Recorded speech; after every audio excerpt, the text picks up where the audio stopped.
Walker. Welcome to everyone. Welcome to Sunny St. George.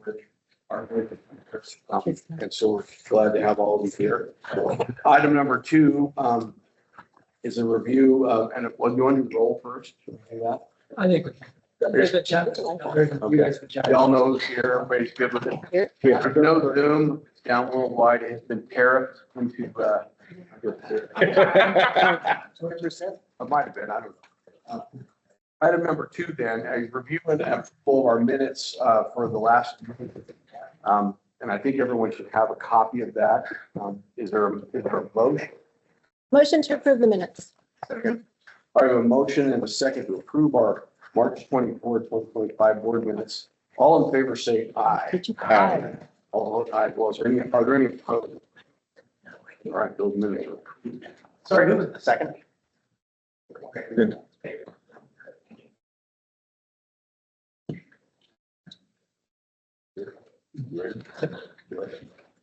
Welcome, everybody, to mid-year. We're excited to have you here in St. George. Again, apologies for getting started a little bit late. We as staff always look forward to this board meeting because we have everybody here in person, and that facilitates a level of conversation and interaction that is sometimes difficult in other meetings. So Mayor Johnson has to be excused because he's overseas, and then Mayor Silvestrini has to be excused for health reasons. But even if Zoom was up, it wouldn't matter because everybody else was planning to be here in person. So thank you, everybody, for making the time to come to the board meeting earlier in the week before the conference and being here for the conference. What we have strived to do in this board meeting over the last few years has been to try to tackle some big picture strategic items to set us up for the interim. So later in the meeting, we'll break you up into a couple of smaller groups that league staff will then facilitate some discussions that then will help us as we are putting together our priorities and the budget for the May meeting. How many people have for this? How many people is this your first league board meeting in St. George? Okay, so that's about a third of you, which is great. And that's why I wanted to explain these strategic sessions. We find them really insightful. So we'll spend half of the board meeting today, not as a committee of the whole. We're broken up into a couple of groups, really doing a deep dive into the discussion questions that we presented that build off the discussion questions that we had at our last meeting last month. We have a few items to get to before we get to that strategic session, and we start a few minutes late. So let's rock and roll. Mayor, I'll give it back to you for item number 3. All right, item number 3 is we're going to have a ULCT Board and Commission reports and appointments. Alexa. Right. Good afternoon, board members. Hope you've been enjoying your time in St. George so far.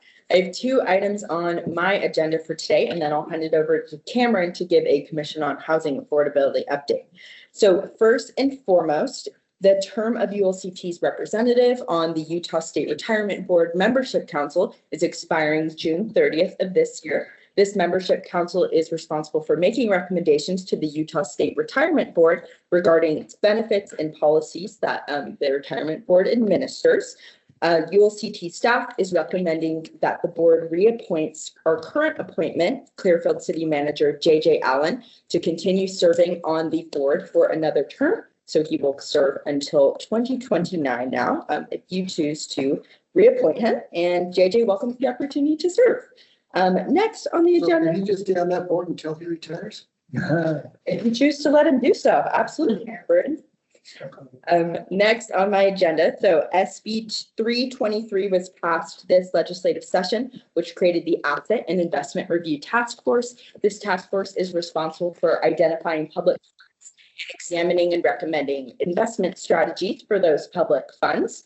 The state treasurer is statutorily responsible for appointing a municipal representative, but Treasurer Oaks has asked us to recommend a name to that task force. So you'll see staff is recommending that you recommend Paul Jerome, Deputy City Manager of West Jordan, to fill that appointment position on the Asset Investment Review Task Force. He is a former finance director that has worked all around the state in cities of various sizes. And he wants just to summarize, ULCT staff is recommending that you reappoint Clearfield City Manager JJ Allen, the Utah State Retirement Board Membership Council, and that you recommend Paul Jerome of West Jordan City to the Asset and Investment Review Task Force. And then I'll hand it over to Cameron for Commission on Housing Affordability Business. What's the motion on this? All right, so is there, we need a motion to approve Paul and JJ. Moved. Second. Who moved? Get that, Nick? Yep. All right, who seconded?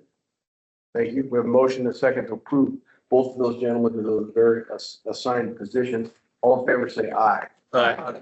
Are there any opposed? All right, that passed. I think Paul's a real good choice. They are so appointed. I talked to Corbin earlier about it. It's had a chance to.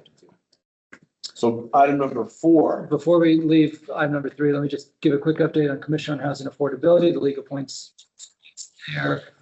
We are anticipating that the legislature is going to change the co-chairs of the Commission on Housing Affordability.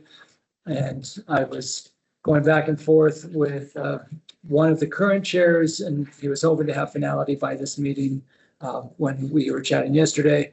Still waiting for that finality. We told you last month that the 2 people who have been serving, one had asked to step down, and then the others no longer elected officials. So we wanted 2 elected officials, but we were also trying to wait to see who the co-chairs would be so that we could maximize who those 2 appointments would be.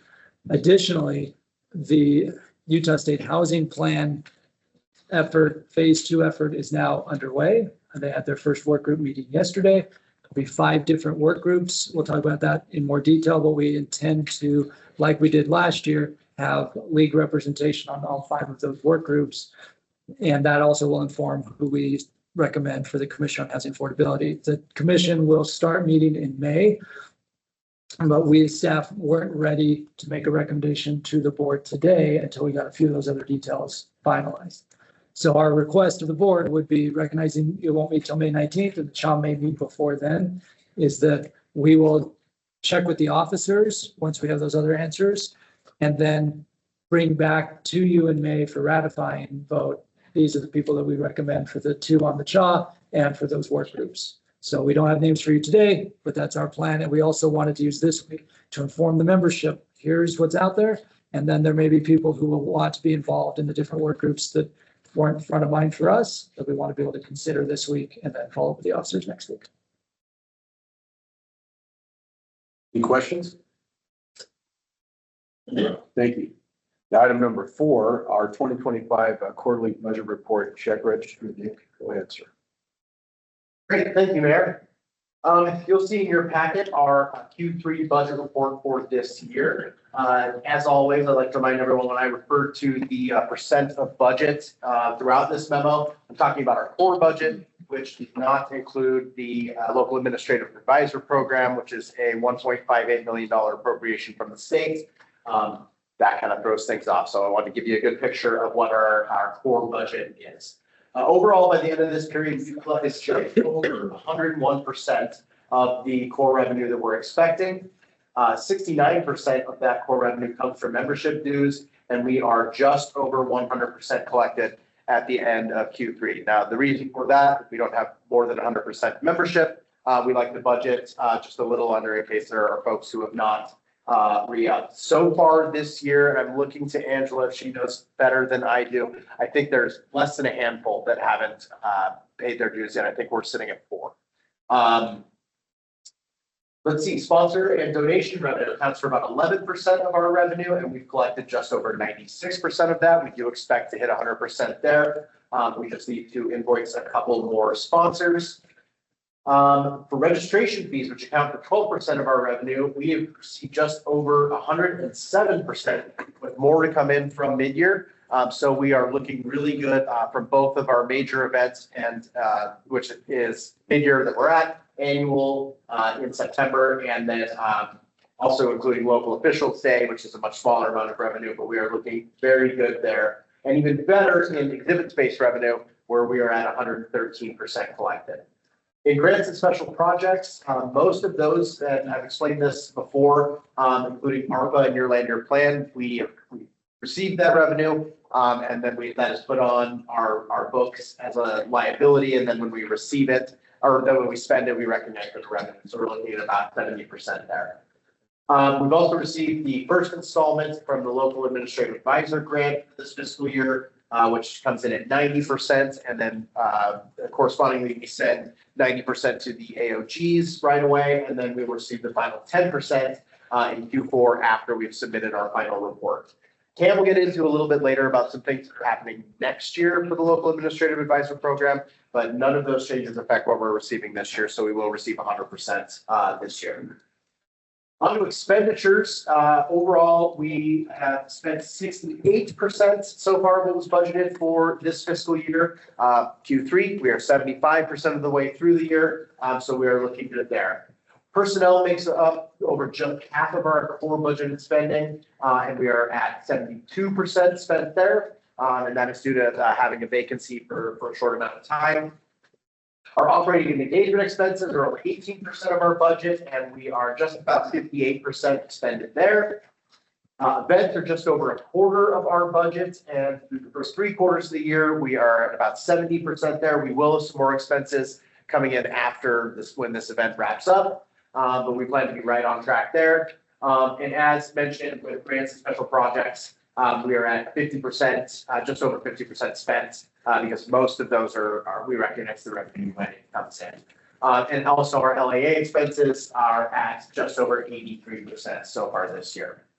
3 quarters of the way through the year, we are $1,362,285 revenue over expenditures, and the finances are in great shape. Happy to answer any questions on the specifics. You can see the line item amount on the second page here. Then we also have our Q3 check register with all of the checks we have cut from January through March. If you have any specific questions on any of these expenditures, happy to answer those. Otherwise, I look to the chair to ask for a motion to approve both the Q3 budget report and the Q3 check register for fiscal year 2025. All right, thank you. Is there a motion to approve the Q3 budget report and the check register? Motion to approve. Give Shepherd a motion. Second. Mayor Jessup. All right. Mayor Shepherd, Mayor Jessup. Is there any further discussion, questions? All right, seeing none, all in favor of approval, say aye. Aye. Any opposed? Item number 5, it's going back to Nick, and it's the Office of the State Auditor Fraud Risk Assessment for 2025. Go ahead. Yes, indeed. You'll see this, it remains unchanged from last year. This is the fraud risk assessment that we need to adopt. Cam and I have both signed this. The board needs to adopt it, and then we need to send it on over to the auditor's office where they hang on to it. We are 375 out of 395 risk level, which is very low. So that has not changed since last year, but we do need to approve this particular document to send it off to the auditor. All right. Is there a motion to approve the fraud risk assessment for 2025? Mayor Jessup. Member Dugan on the second. All in favor of approval, say aye. Aye. Are there any opposed? All right, that also passed. Yeah. Takes us to item number 6. We're almost caught up. So our engagement update with Molly and our director of staff. This one will break it.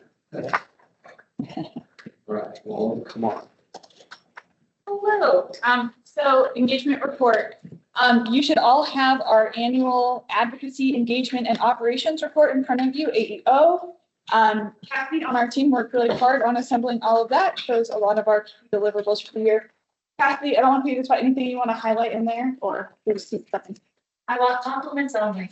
Compliments only. Any compliments, please give Kathy.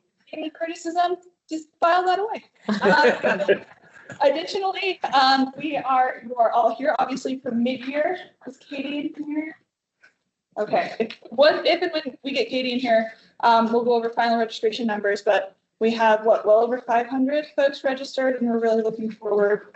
I think we're looking at, last I looked, it was 558 full attendees and then 20 something for the reporter's day. So we're in the 580 realm. Yep. So we're looking forward to all of that. Thank you for joining us on that one. I wanted to hit a quick engagement update for you. We have just finished most of our legislative spring training webinars. We'll be organizing a handful of additional webinars on different topics through the end of June. So if there's any trainings you'd like to see right now, we're also building out our engagement calendar to make sure that we are getting to, the goal is to get to PVOG this year, as well as many COGS. So keep an eye out for us in your city or town. And then finally, we just wanted to give you an update on the conflict competent project we've been doing with Danya Bamore. She finished the needs assessment. With that, we interviewed dozens of folks, as well as sent out a survey to hundreds more. Many of you participated, so thanks to those of you who did. The findings were fascinating. 95% of people felt like it was very important that local officials were conflict competent and knew how to handle conflict in professional settings. And only about a third said they felt comfortable trying to do that. Most folks identified that there were issues with kind of different roles and responsibilities or powers and duties, and kind of knowing your lane that led to a lot of that. And also 2/3 of folks, not surprisingly, it was planning, land use, zoning, those types of issues relating to growth that we all know all too well. So we, after mid-year, are going to sit down with Danya and talk about what exactly that programming and training looks like. But it was really helpful to make sure that we had a solid understanding of what skills people actually want to learn, what actual conflicts they are experiencing. So we can make sure that we are giving you the tools that you need to be successful. We mentioned that she'll be on stage. Sure, yeah, so Danya will be here. She has a workshop Friday morning, and then she will also briefly be on the main stage for our closing session. Do people register for the conference at the door? This conference at the door? I believe so. You bring people in. Yeah, Well, and they're from Hatch. And last year, we had a handful come. Last year was the first year we ever had over 600 registrants for mid-year. And I remember, and this is my 17th mid-year now, but I remember when it was a big deal when we hit 400. And so the fact that we have about 580 registered, this is the second largest mid-year we've ever had. And if the mayor of Hatch or anybody else shows up, we may hit that 600 number again. But the exhibit hall is full. The building will be full, and we're super excited about the number of people who are attending. And there were several people who told me they were not attending because they're not running for re-election, and so they felt uncomfortable. But nevertheless, we'll have a huge crowd. That's great. Good job, Kathy. I propose a hamburger for burger and get 20 more people in here. Deal. All right, item number 6, our engagement update. Oh, we already did that, I'm sorry. No. Yeah. 7.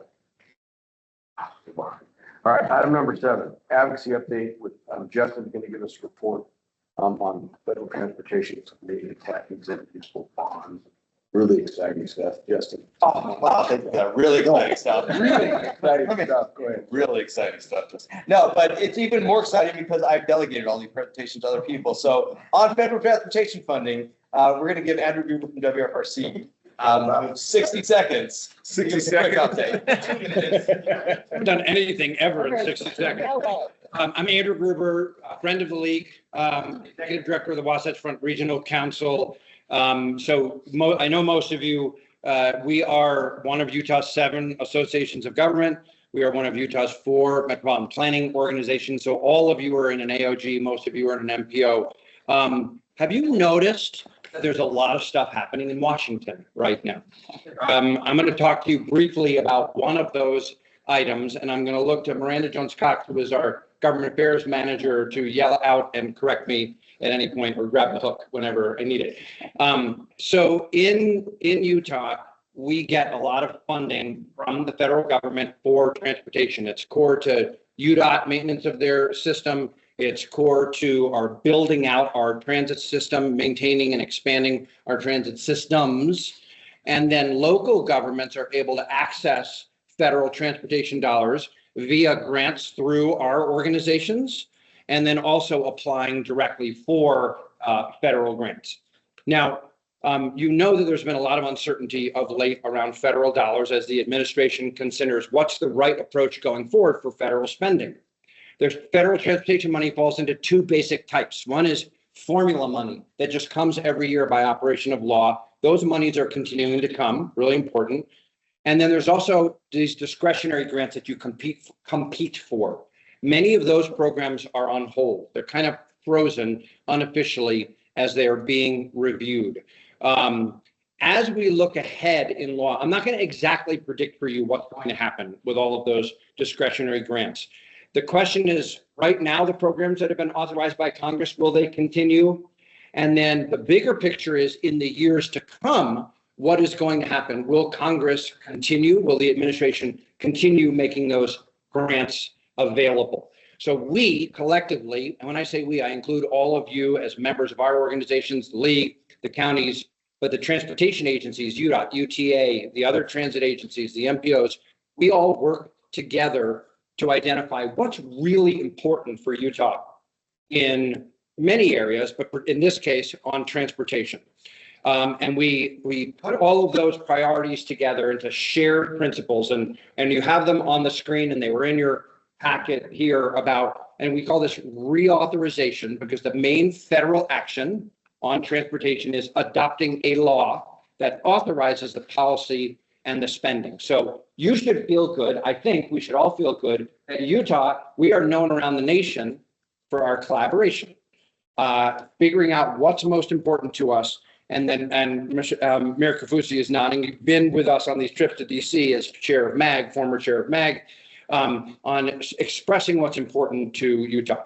Now, I'm going to talk about that briefly, those principles briefly, but I do first just want to quickly report, some of you may have seen in the news relatively recently, US DOT, US Department of Transportation Secretary Sean Duffy visited Utah relatively recently, last week, with EPA Administrator Lee Zeldin, and the transportation agencies met with the secretary and the administrator, and we were able to articulate some of the way that we do business here in Utah.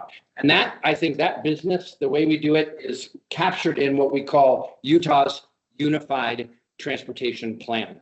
This is all of the transportation agencies in consultation with you, with the cities and the counties and the businesses, et cetera, identify what are the most important priorities for Utah, and including what are the projects for state and local roads, for transit, for active transportation, for trails, for transportation purposes.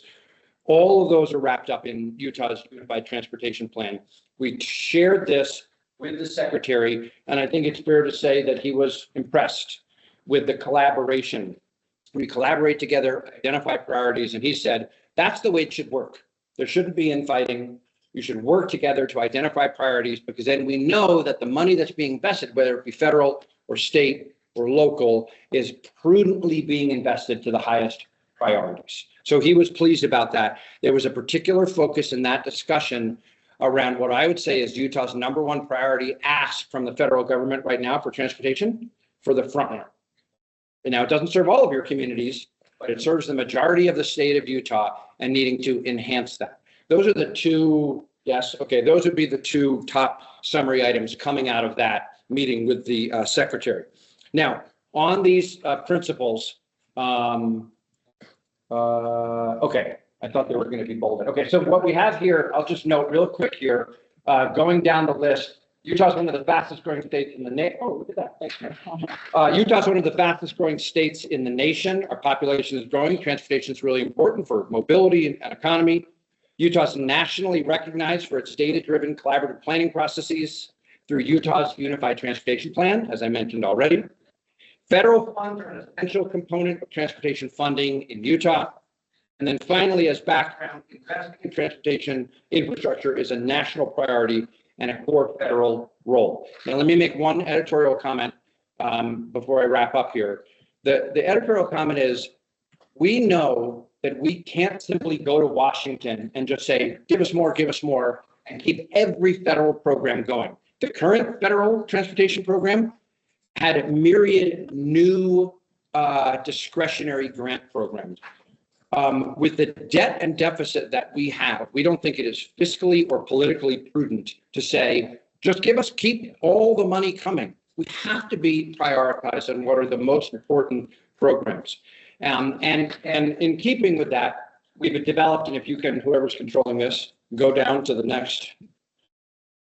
Nick, okay, the next page gives you, here are the statements of what our principles are. Long-term and timely reauthorization, get this reauthorization bill done when it expires in 2026 next year, get it done on time and make it for multiple years because infrastructure planning takes an extended period of time. You need certainty. 2, authorize robust investment levels in the key priority programs. 3, enhance formula funding. This is the funding that we can count on year after year and evaluate the discretionary grant programs. Again, we don't think we can continue or should ask to continue all of those programs.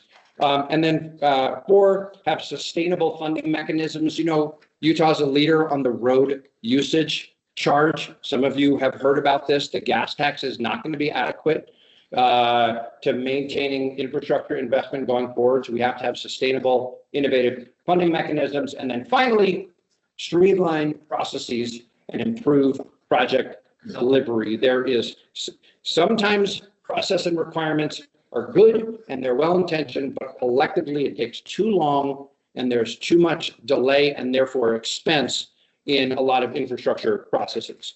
That's the summary of policy priorities.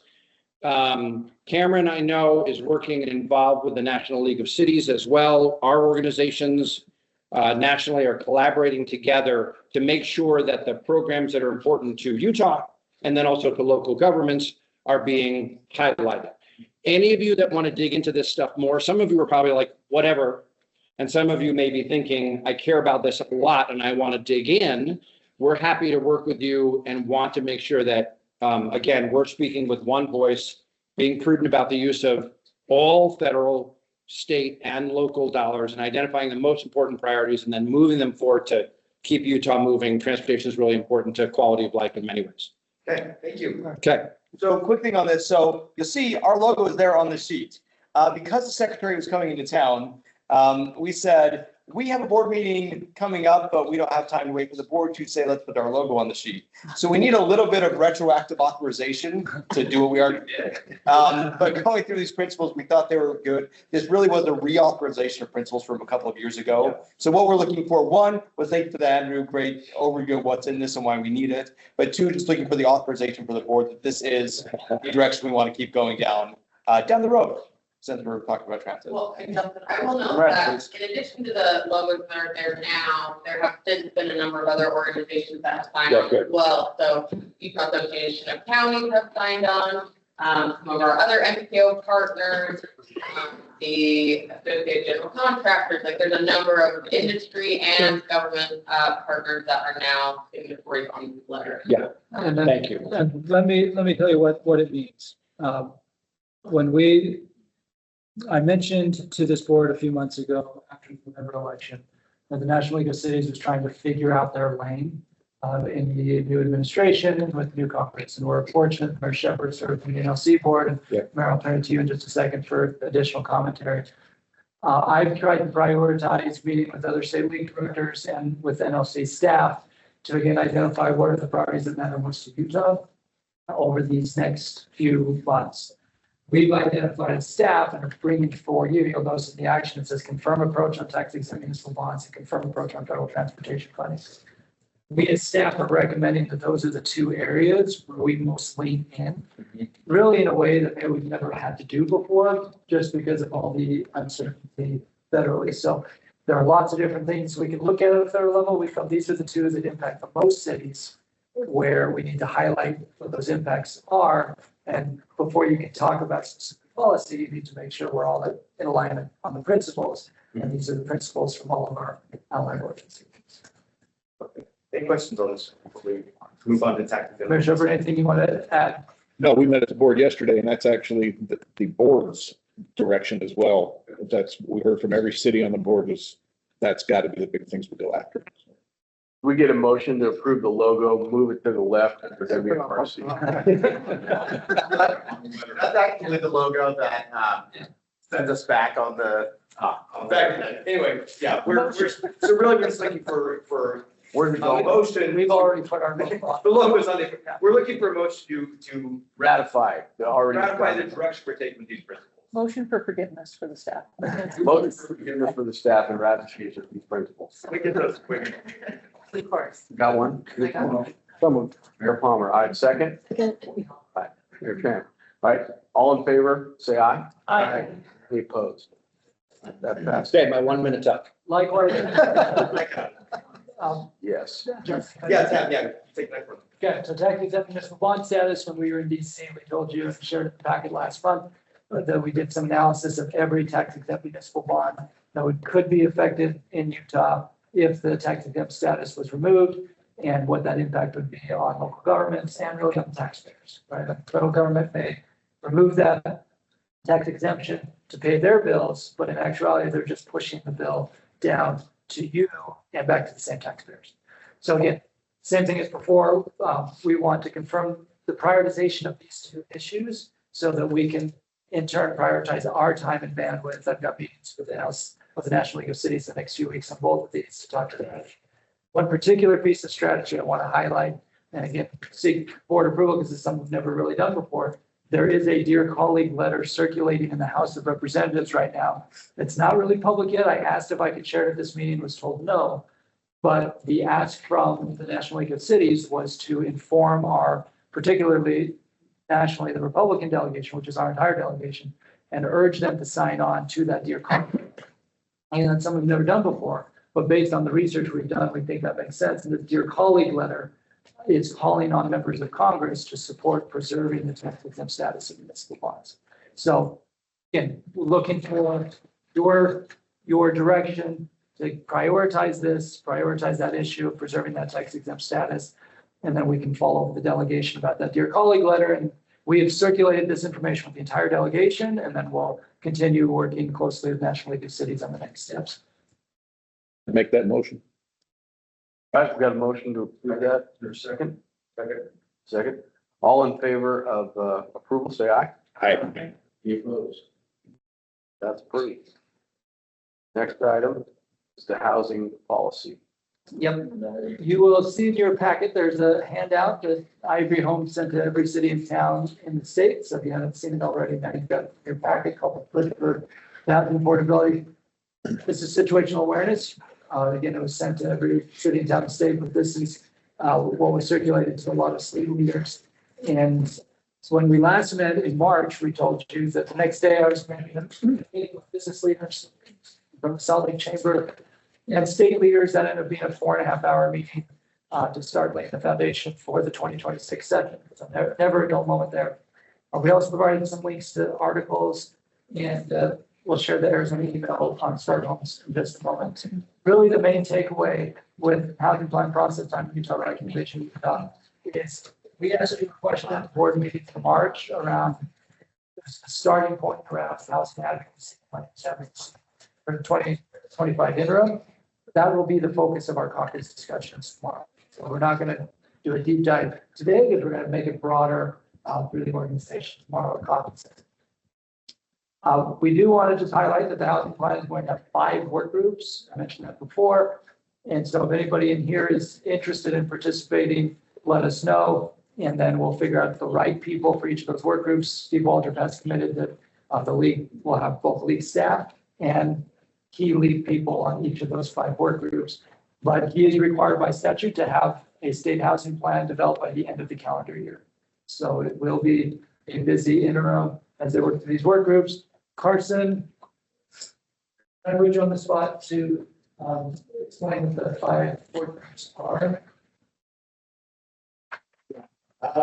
So there's not a crystal clear delineation between the 5 groups, but they're roughly broken down around income levels and needs. So on one end of the spectrum, you have a group looking at sub 30% area median income housing, really heavily subsidized housing, rapid rehousing type of work. And then at the other end of the spectrum, you have market rate housing trying to look at barriers to development there. You have one group that's being rural and resort community specific housing. That's the first group that had yesterday morning. And then there's another group looking at infrastructure. So again, not to go into too much detail there, but you have groups trying to look at different facets of the problem. I will say, I think that most of the groups will be looking at land use in some form or fashion. There's no predetermined outcome, and GOPB, to their credit, has been extremely fair and dedicated to this process. But I will say again, I think even the groups where land use may not be at the forefront, land use will still be a big part of the conversation. And it's critical that local governments have some involvement in that conversation to try to inform it as we go on. You know, Sam? Nope, that's great. One thing I will note is Clark Ivory gave me this document before he emailed it out to all the cities. I looked at it and said, well, actually, Clark, we've done a lot of those things. And we're still challenged with affordability issues. And he chuckled and said, we just need to do more of them. And we had a good back and forth. But I do applaud the governor's office for the process and for communities on the board off the Wasatch Front. We pushed hard to make sure that there was a work group dedicated to discussing unique challenges in rural Utah and in resort communities in particular. So we want to make sure we have the right voices from our organization there. Okay, with that being said, Mayor Walker, if it's good with you, that was for situational awareness and the citizen discussions tomorrow. If you're good, can we jump into item number 8? Yes, yep, we did. All right, Okay, let's go on to number 8 then. yep, number 8, let's set up, let's set up the small group discussions at this moment. I'm gonna give an update on local administrative advice. And when we last met with you last month, we told you we were working with the officers on several potential paths forward, and that we were waiting on some other pieces to fall into place. We have a meeting scheduled with the Senate President on May 7th. We just met with some key people at the Capitol since our last board meeting, and May 7th, we'll have a better sense of direction from the Senate President. We're working closely with the AOG leadership.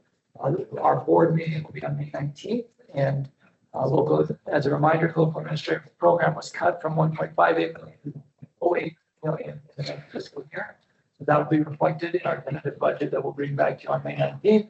So that May 7th, Senate President, very critical as we identify the next steps on both the policy question of the league's involvement and the financial piece. Anything else? Yeah, so we've had several meetings, we'll continue to have meetings, and we were hoping we'd have a final direction for you today, but due to schedule issues, May 7th, we'll be able to give that direction, and I'm going to bring it back to you on May 9th. Cameron, could you give us a report on how well that's coming through? Local administrative advisor? Yes. Oh, to me, the show and tell, the local administrative advisor is one of the most valuable things this organization has ever done. In fact, we had a lunch meeting 2 hours ago with the local administrative advisors from all of the different AOGs, and each local administrative advisor got up and just talked about the projects that they were working on, and it was remarkable. Recognizing we're a little time limited, McKenna, can I turn to you and maybe just pick 2 or 3 of the highlights just from today's report back from the LAAs to just share with the board? Yeah, well, that's what I was going to actually mention. So McKenna Marchand, as a reminder, so we hired be our program manager for local administrative advisor. It's been on the job for a couple months, has done extraordinary work trying to coordinate the program, and we'll share a couple of the things tomorrow on stage. It's done, but go ahead. So I think one of the key highlights just that has happened within the last 3 weeks was that the Treasury has started recoupment processes for all of the funds that were given for COVID relief funding. And so just in 3 weeks, the LAAs were able to take, Utah had $5.3 million of funding that had been given at risk for recoupment. And in 3 weeks, the LAAs, and those were, it was largely in LAA targeted communities, small towns throughout Utah. those funds were at risk of being recouped. And in 3 weeks, the LAs were able to bring that number down from 37 communities down to 10 communities and 900K of at-risk funding that's currently still at risk. So that's an 83% amount of funding that was saved by the LAs in just 3 weeks. And otherwise, without our LAs, without those people with boots on the ground, being able to already have those relationships with the communities they're working with and get those funds recouped. We've also had communities that didn't have planning commissions before, have planning commissions created, fraud assessment risk, conflict of interest reports, basic administrative tasks that these communities weren't able to do before, didn't even know that they needed to do before. And now they're able to have people to provide those technical assistance to these communities that have 2 or 3 staff members, maybe a handful more, but really don't have that training in the administration that they need and don't have people to do those tasks for them. They've got people that are local, able to go in, jump in, and really help them out. So we're really excited and proud of the program. Thank you. You might know, or you do know, I visited a couple of mayors on my way here, and some of them, for example, the mayor of Helper, if it wasn't for them, when they become mayors, they have no idea what it's like to be a mayor, and there's no one to train them or what they're doing. So without the Utah League of Cities and Towns and the local advisory commissions, they would be so lost. So thank you for providing that. That's a great asset that helps all of our communities. Well, and Mayor Peterman is one of the best of best. And Mayor Hedgen, you worked with her now during the course of your public service, and it feels like she has 10 jobs. Right, as you do, as do all of the mayors and your others. Cameron? And the difference in that community, you've been in Telford like 10 years ago and you went there today. It's like night and day difference. I just wanted to ask, is there anything that we could do to help influence whatever may be decided in that May meeting, or would it just ruffle feathers more? This is the back and forth we've been discussing with the officers for the last few weeks. I think as of this moment, I think it's still best for us to keep the powder dry and work toward that May 7th meeting and then revisit. We have been in contact with all of the state senators who represent areas that are heavily LA communities, so they are all aware. And I think everyone's just in the wait and see mode for that conversation. Yeah, I think, I will give you a better answer in a couple of weeks on that one, particularly after we get the president. But I'm going to make a few more calls with a few people before that meeting, and then I'll let you know if it's time to put pressure on before or after. So hold on that one. There may be an opportunity to reach out to some senators. But I think right now that's probably the most effective route, is reaching out to other senators and having the Senate as a whole get behind the programs, which I think more realizing. So hold on that one. We may be reaching out before then. Thank you. Thank you. Are we ready to do 8? We are. I just wanted to say before we get into this little exercise that we're doing, keep in mind that we are a small government state, right? We're supposed to be all about the small government. They passed 582 bills last session. Now, if it was a big government state, I don't know what it'd think. A lot more than that. So I was down a little bit from the year before, but of those 582 bills, 279 were bills that affected local government. So as we go into this discussion and we're thinking about the future and you know, what do we do as a group? How do we fight? How do we organize? How do we deal with what's going on, you know, at the legislature? Because that's certainly something to consider. The governor has said it in a couple of his veto letters. There's too many bills getting passed, too many bills that affect us that we just get through one session. We're trying to figure out what the law is and they got 5 more. And like Cameron said, they're already in interim talking about it. It'd be nice if before the session started, they gave us a list of all the bills they're going to work on, and then we'd be able to clearly look at bills and figure out ways to be more coherent in our message. The problem we have in our legislature is they don't do it that way. They don't give us a list, and they come up with stuff within weeks, sometimes days of the end of the session, as you all know.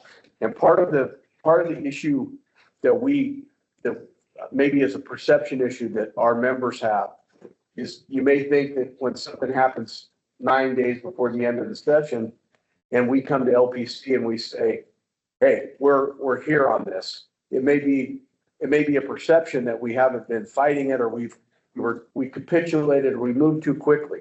That was not the case. And the one I'm talking about is the Beehive Development Agency. That was not what happened. What happened in that case, we said no, we said hell no, and we said hell no again the whole time. And then when we got to you at LPC, Kate had to make a motion she just loved making. But we were in that battle all the way. But one of the problems is that dropped literally on the 10th day before the end of the session. And that's tough. That's tough. That's something we've got to deal with our local elected officials. We've got to get people that represent us at the state legislature to hear us a little bit more and understand. I don't think that's great government. Certainly not small government. That's damn sure. But as we go into this and we're talking about how really what Cam wants to get out of this, and I think as officers and all of us, how do we spend our political capital? What's the best way to spend it? What's the best time to, and how can we be more coherent at, because I think and we're going to get into all these items, but the grassroots part is, it's phenomenal what we can do as a group. But anyway, I just want you to think 582 bills in a 45-day session, and 279 of them affected local government. So as we go in discussions, think about that, and think about, how can we be more effective as a group going forward with that. I mean, I think we've been really effective. I thought we had a tremendous session at the end of the day, even though at the last night, many people felt like they'd been punched in the face, the gut, and maybe even uppercutted once. But at the end of the day, we didn't do too bad as a group, considering all the stuff that comes around. And you all know how it is. Half the stuff's anecdotal, and it's anecdotal about us. It's anecdotal about a bad city. What's a bad city? Well, you know what a bad city is. It's some city who went to some legislator and said, hey, in my city, they're not doing this. Some constituent goes to their legislator, who might be a speaker or a president or a leadership person, and they say, man, that Mayor Palmer, he's really a bad city out there.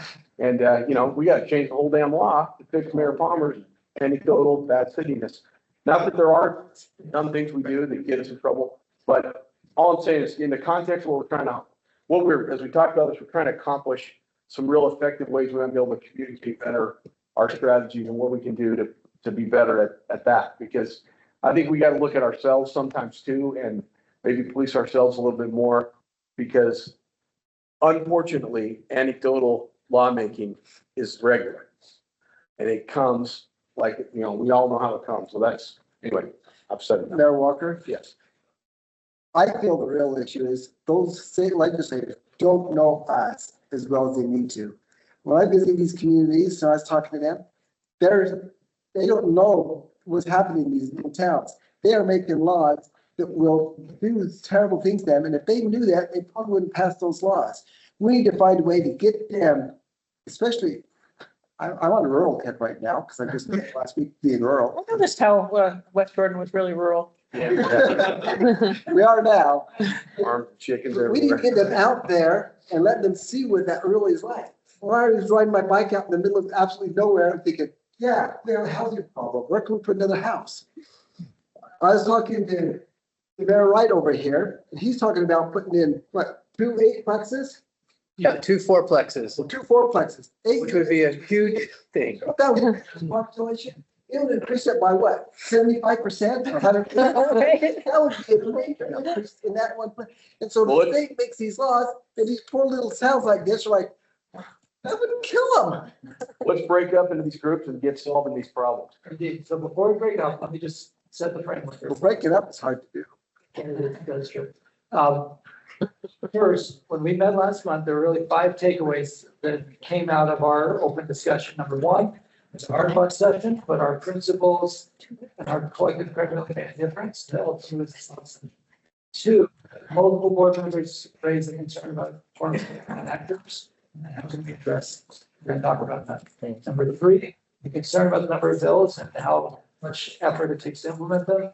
Number 4, concern about all the moving pieces on housing and planning. And then number 5, an appetite for the policy platform. So based on that feedback that gave us last month, we built the questions for today, as well as for our caucuses. Nick, go ahead and advance. Now, I wish I could say that these jobs are jobs, but they're not. This is an action alert email that I received 2 weeks ago from the Florida League of Cities. I get a lot of action alerts from my colleagues around the country. This was to oppose House Bill 943 because it takes away local decision making, makes taxpayers pay for developers' costs, less parking, more traffic problems. It can't pause development for important reasons. I screenshotted just 1, 2, 3, 5, I think 10 items that they had in their action alert about House Bill 943. Next is action alert. This is from Arizona, SB 21229, that would significantly limit municipal zoning authority over home design and lot size, as it's known as the starter home bill in Arizona. And so those are just 2 of many examples in the high growth states like Utah that are facing similar challenges. Now, Nick, up on the next slides, when we talk about kind of the good actors, quote unquote, and the bad actors are, quote unquote, I want to just put this in your mind before we break up into small groups. Arizona is what's known as a Dillon's Rule state, and that is a legal framework for how local governments operate. This goes back to Supreme Court case in the United States Supreme Court case. It's about 100 years old. Local government, and this is the quote, local governments may exercise only powers that the state specifically grants to them to determine the bounds of their legal authority. Okay? Think of it this way. If Ogden City wants to do something that the legislature hasn't specifically said Ogden City can do, Ogden City needs to ask permission from the legislature. In a nutshell, that's a Dillon's Rule state. Home rule state, which Florida is one, is where you have cities that are primarily governed by city charters. So each city operates a little bit differently. So in the state of Colorado, for example, that's a home rule state. The sales tax base varies by city because the city and their charters can set the sales tax base. So you may pay sales tax on something in Layton, but not in Gatesville, depending on the charter and other rules. In a nutshell, that's Dillon's Rule, that's home rule. Next slide, Nick. We are neither. And I'll explain why. We're the only state in the country that fits in a really gray area. Our constitutional authority is Article 6, Section 28. It's known as the Ripper Clause. Legislature shall not delegate to any commission, interfere in municipal improvement, money, property, or effects, or perform municipal functions. That's a constitutional provision. It dates back to the railroad baron days and is in state constitutions of more than 20 states in the country. The Ripper Clause was the basis of Salt Lake City's inland port litigation. The league signed on to the amicus brief based on the Ripper Clause. 10.884 is what's known as the General Welfare Clause in state law. This is your police power. And I don't say police in the law enforcement context. This is your ability to govern. You can pass any ordinances necessary and proper to provide the safety and health of your communities. Okay? So you have constitutional authority, you have statutory authority. But the reason I say we're not Dillon's Rule or home rule is because of the next slide. And that's because we have a Utah State Supreme Court case from 1980 known as the Hutchinson decision. And the Hutchinson decision is where the court said that a city can't pass an ordinance in conflict with or preempted by state law. But if the court says that the courts should broadly construe that general welfare clause we just showed you on the previous slide to enable the city to act in a reasonable, necessary, and appropriate way. And if there is an abuse of power, there are protections built in through the electorate, state supervisory control, and judicial review. And then diversity problems at city level cannot realistically be effectively dealt with by state legislature that only meets annually. Back in 1980, it meant every 30 days. Obviously, maybe more now and figure out.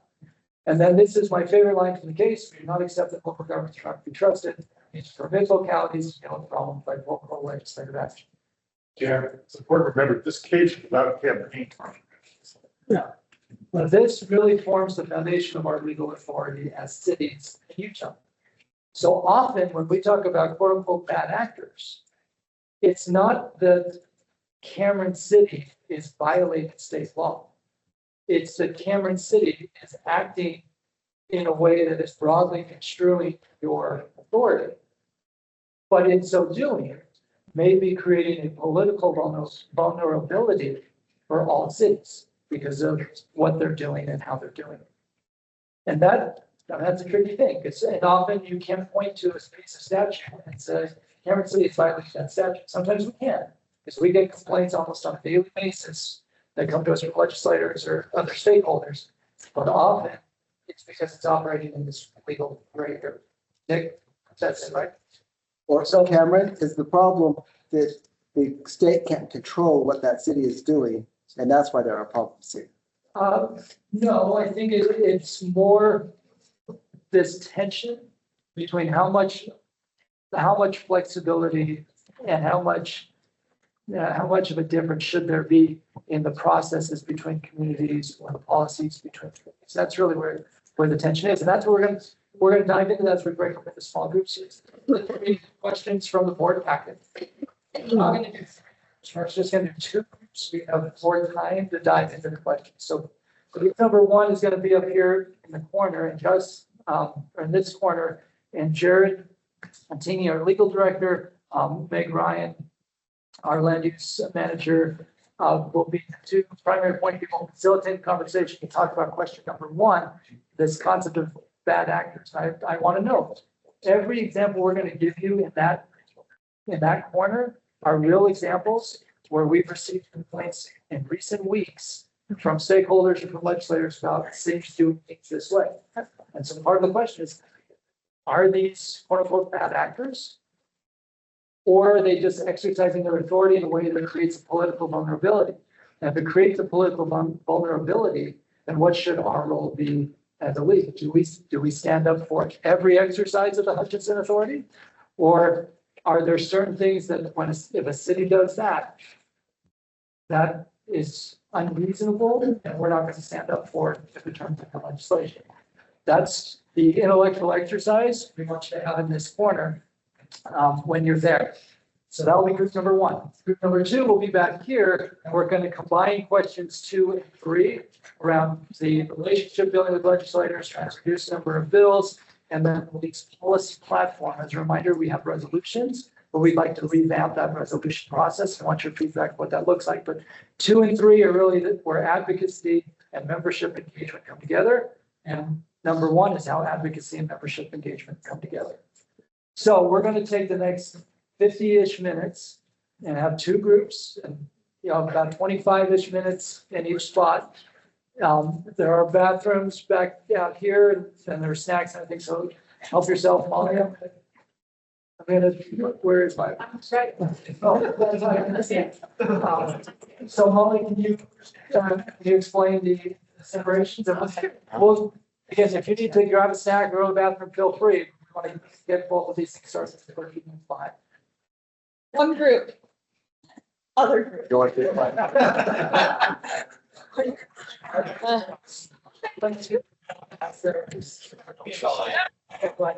This year, this beginning of 5 minutes. When you have 5 minutes for class, go for here and go over there.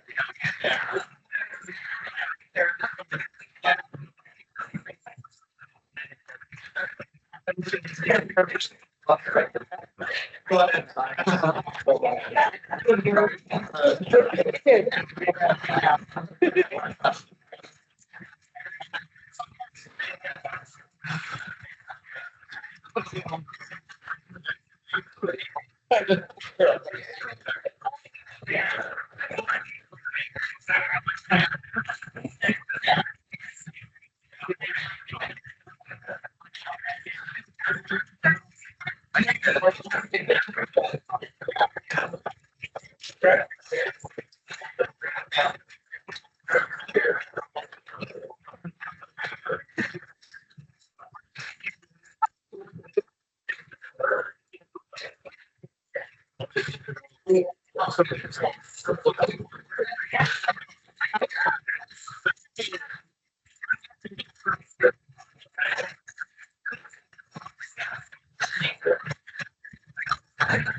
Another? Yeah, it's. Good. Rhonda? Stand.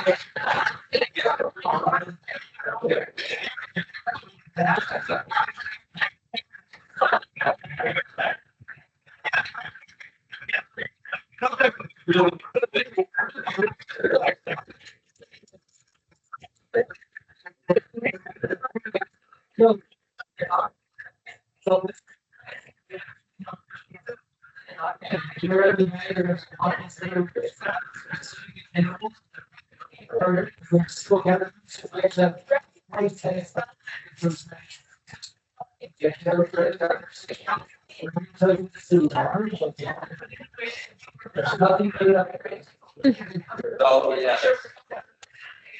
So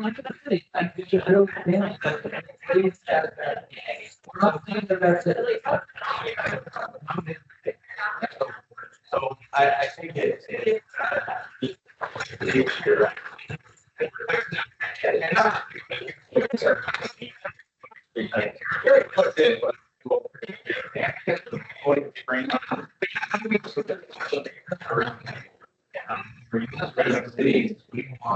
What will happen by moving forward, you know, one of the things that. And if they are bad.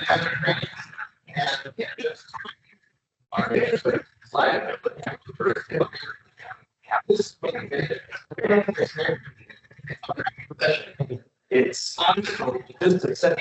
We're not asking for.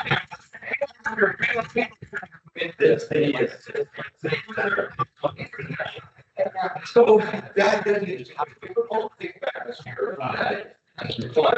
But it's. And go there.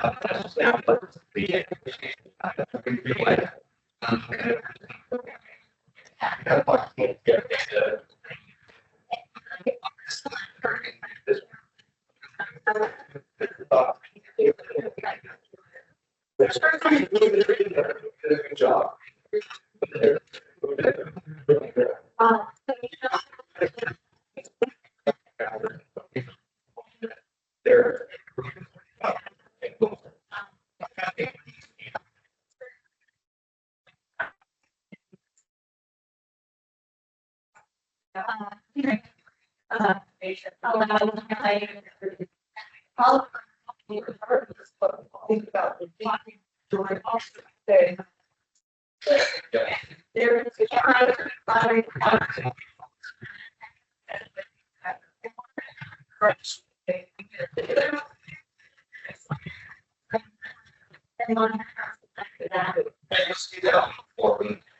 When we've been out there. What are people saying? Which is different. A lot of.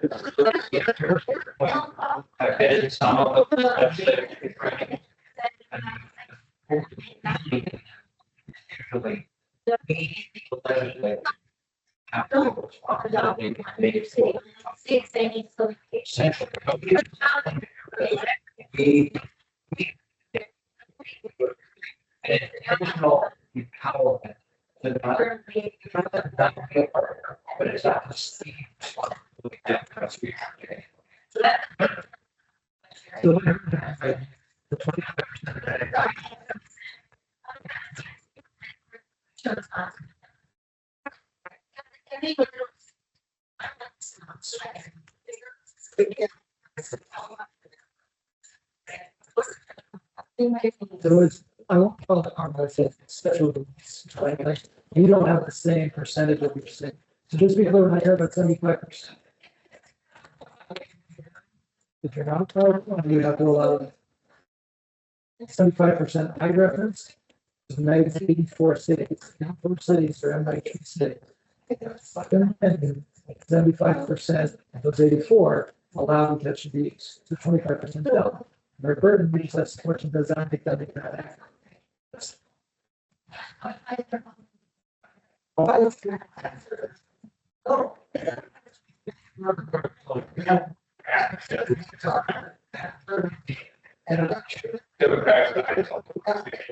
So I reach out to my next.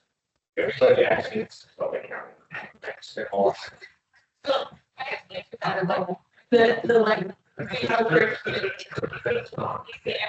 Because they have a pretty good problem.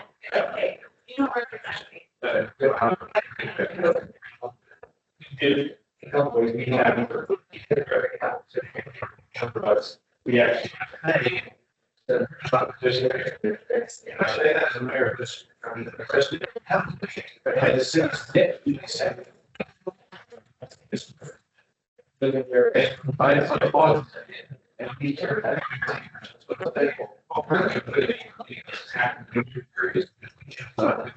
So not about it. That's all. Also, quote, they're good. I'm worried about that should be a success. Rather than station. Let's say there's that's about now, actually, I'm very good at housing issues, not people care. This content there, but I'll bring it there. But you're funding your health at it, so what the easiest thing up. So I could say I'm not. It takes that. I'm sorry. It's also. You're saying. Yeah. There's like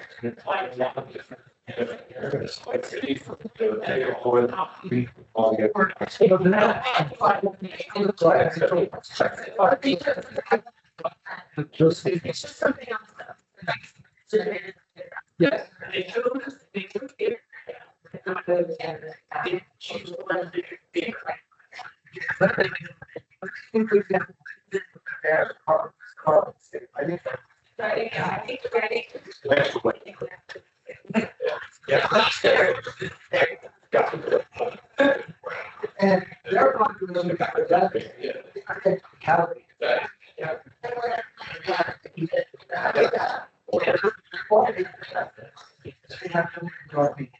other,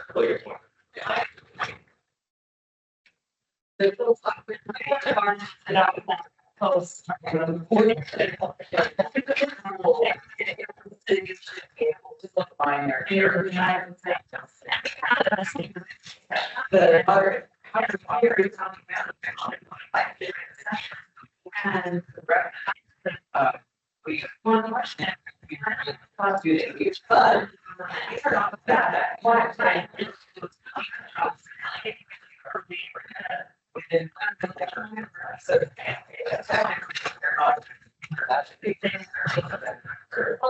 the question are we and I think also we are doing it already. Keep on those short agree. So be right.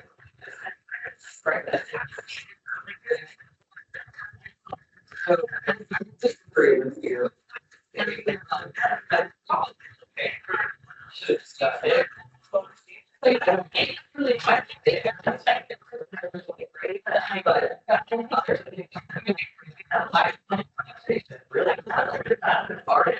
you know,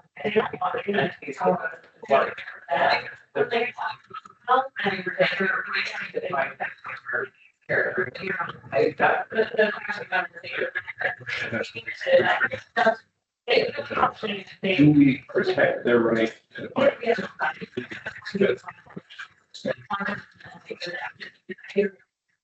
well, if they're following law, they're following law. That's the law.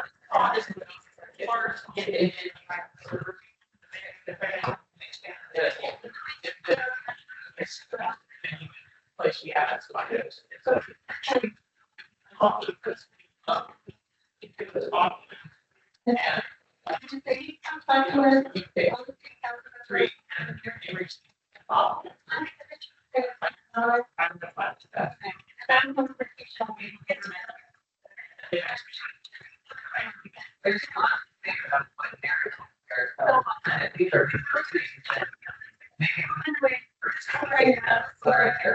Is they selected from the menu. And majority of cities are represented. So there's a narrative opportunity there, and anecdotal things that are both the feedback. Could be a conversation. Clients. Say legislation. To really Redirect conversation. The cities to have their own wording, which are reflecting is that consider redirect. I think it was. Yeah, taking over as a and that's really feeling that. And anytime I really talk to them, but the member to conservative, they're like, right, the state.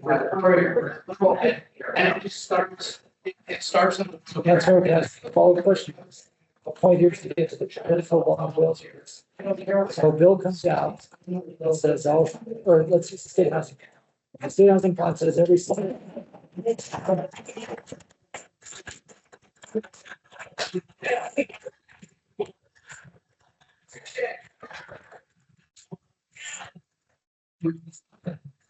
I'm sure you know. And so if you're not making the decision there, just trying to get everything. Staff that says, he's very busy, he's been over the from his district. With the father years. And it's just like, we're going to your district. Yeah. The nice thing is now on the river, I saw how much you can watch it. Where else? He was doing his campaign. Big. It showed up at him and I just did it for an hour and a half. And he gave me his telephone number. And so I contacted him on several things this session. I mean, this week's definitely trying to.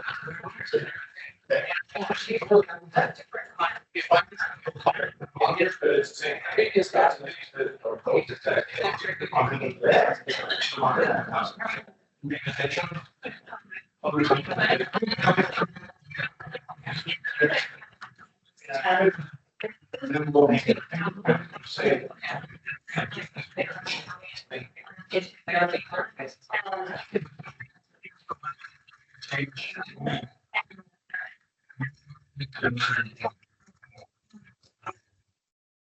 So this one is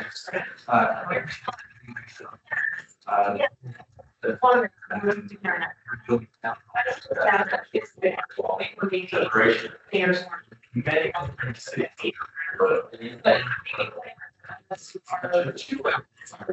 But on this side of the so that city style is not.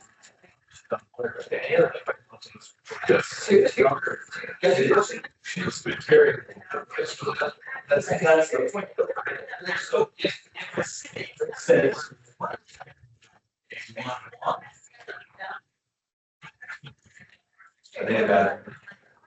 Because everyone else.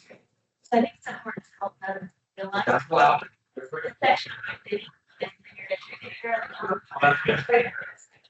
But everything is a little bit. But LRC are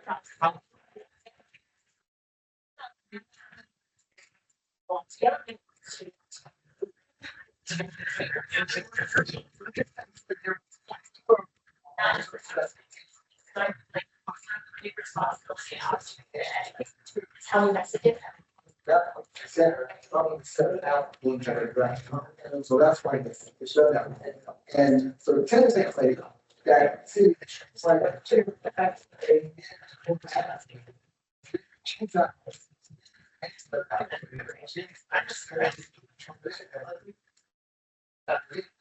Yeah, I hear it.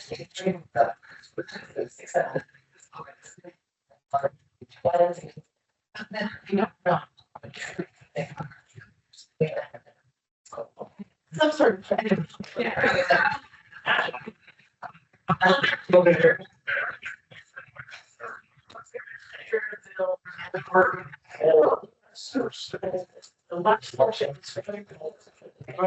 But I guess.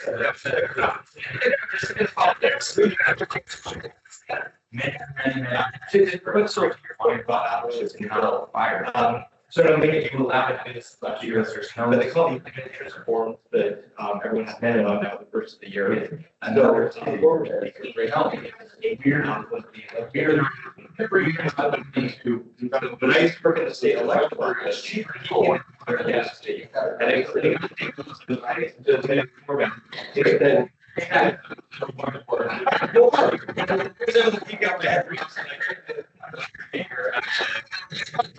It's yours. No,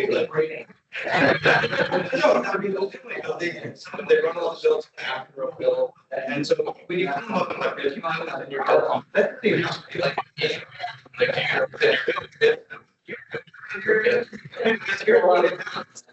That's a very good thing. Oh, I think it's not other years about now. The truth is,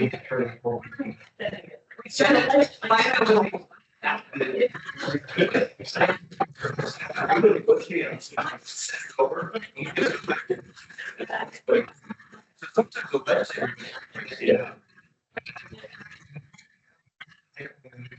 So you gotta think your bill and ballot question. So the other thing we want to go and discuss that.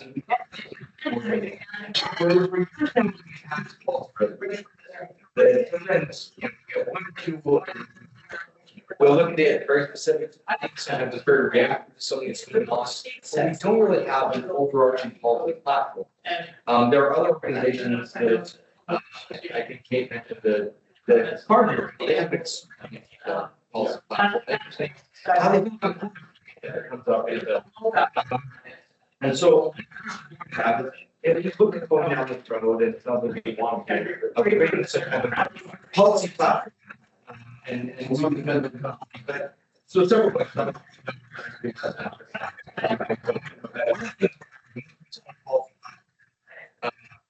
What kind of policy gaps and negative? What kind of policy gap we have? How often? And that filter.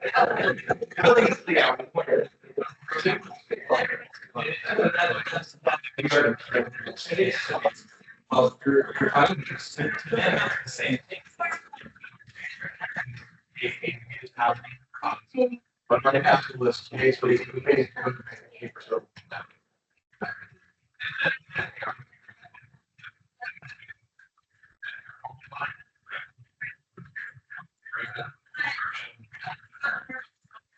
yeah.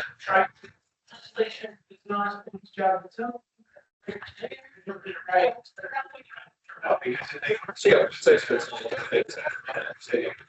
Yeah, that's where it's.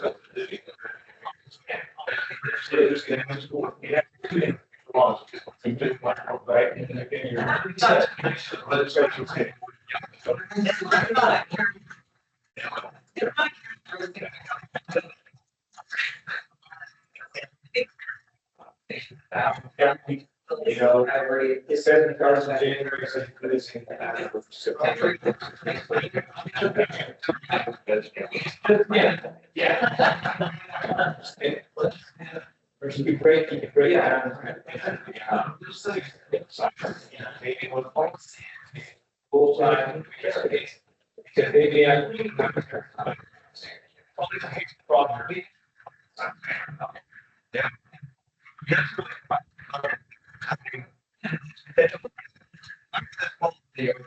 This guy is and then you could be that definitely we know that if no one's fighting that comes down, then we can probably. Well, obviously, for the buildings. Yeah.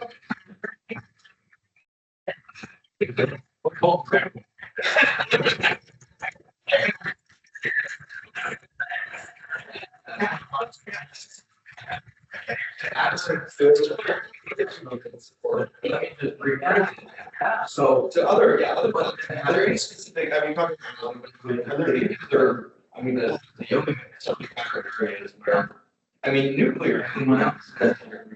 Well, energy, but yeah, so, yeah, what kind of energy that you'd like to be?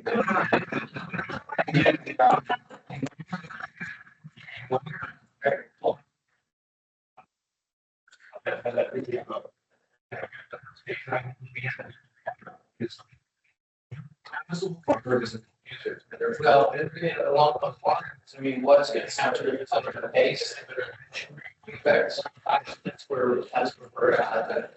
It's interesting, that's the federal and the state level, and also we're like trying to negotiate that, and how do we come up with the, I want to help in there, it's me. Because there's got to be a take a little bit.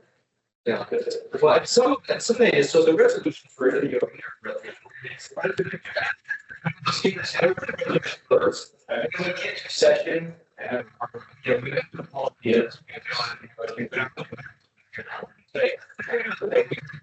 Something.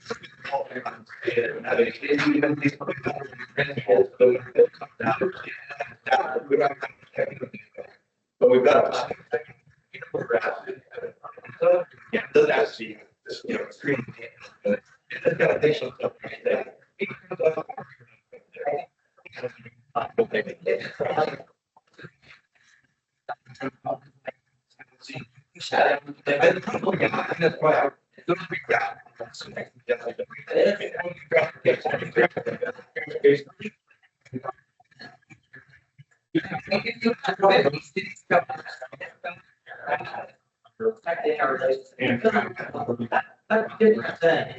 When Pearl, then, like, we have that thing, but, when we just can't get your code, because you say, oh, you're running a bill on this, or guess what? This is what we think about that, and, you know, you're running this thing, you don't have to call us about it, on this thing. Close to something. It's also. I mean, the government doesn't progress it.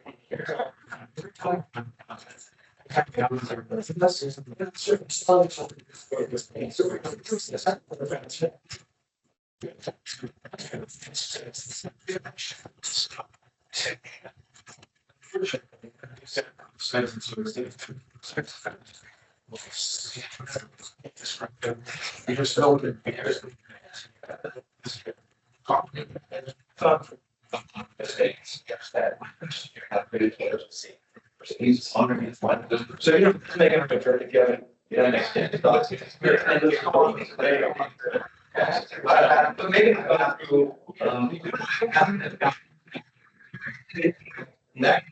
what questions are. So they're.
Because we are double this cover.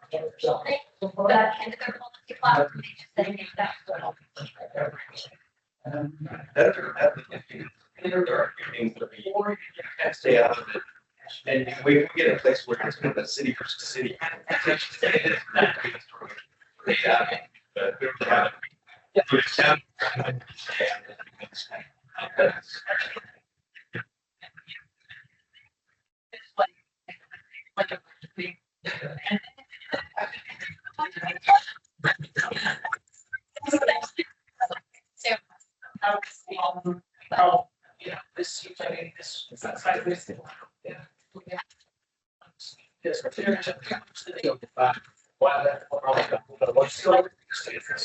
How we find it.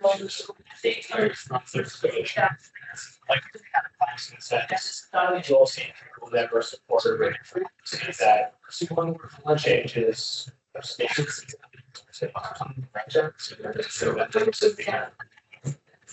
Should that be the exact regional? So here's the.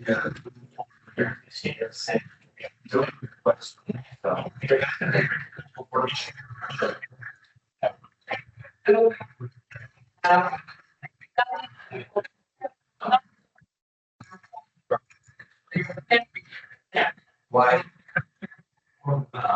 And. No.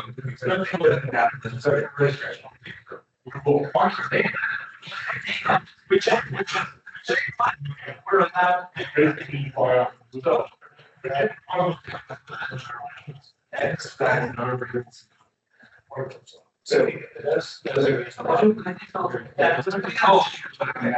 So that's. No, because there's no other state I'm aware of.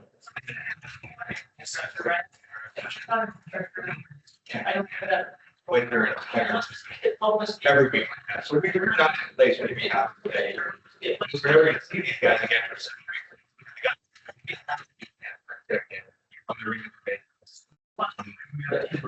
Yeah, I think people think that really.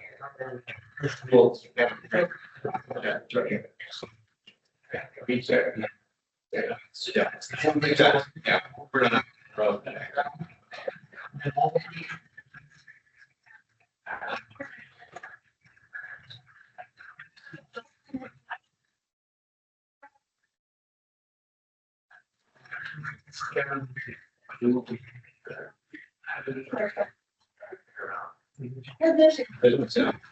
Well, and that's, we've got like 2 minutes, so I guess. We added a position this year. We did. When I see this, there's such a large, we used that 161. So we monitor 161 lines. With Austin actually, because in previous years, it's like, we're really not. Very careful kind of driving statements. For different reasons, the monitoring. Yeah.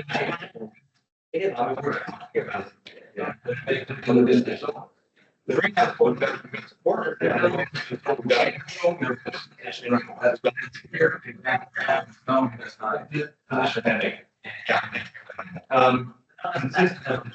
are other nuanced ones that make sense, like strong. Okay, sorry.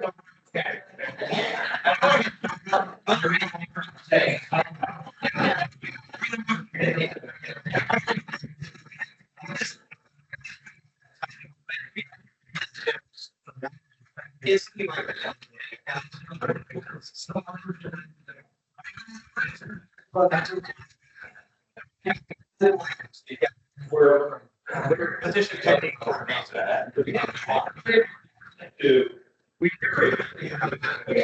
we added monitoring. So you'll see me, you'll see people make motions. There's something other than you'll see me like either roll my eyes and be like, no, it's not a position we can. Here's my yeah.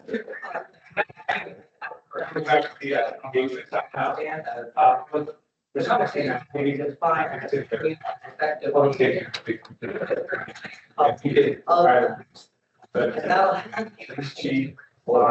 got one of his chiefs over right along.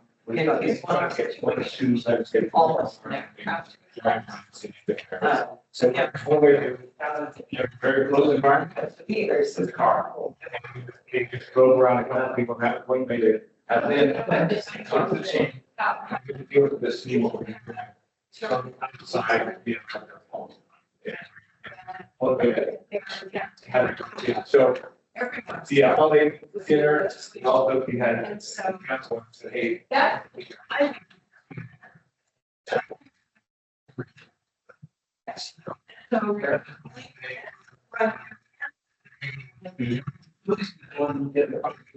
This like.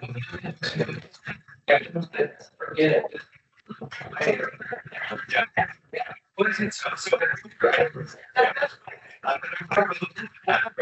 Okay, that makes sense. That's the reason. But yes, the new most that's the question right there. Is there two or three you know, get that message across? Because yes, there are colleges and then there's like.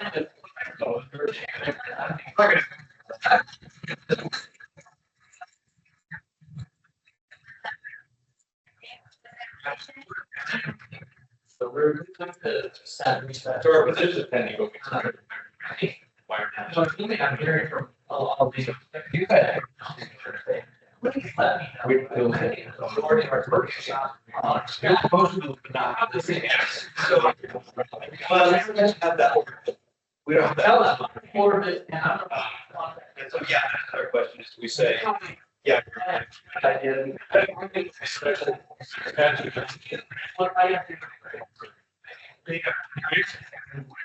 Legislative.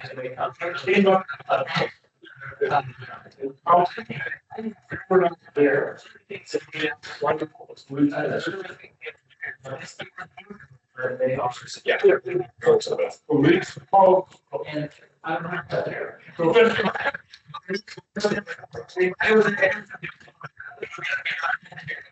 better stuff. And we were always going to be opposed to grids. And so we were trying to, is there a way that we actually communicate that, or is that just like backroom stuff? But I think. Yeah. Okay, well, I think switch, yeah. This is fun. The ADM bug. So, I guarantee you will never go. Get back.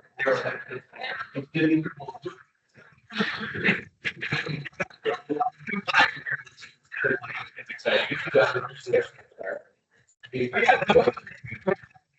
You missed the name.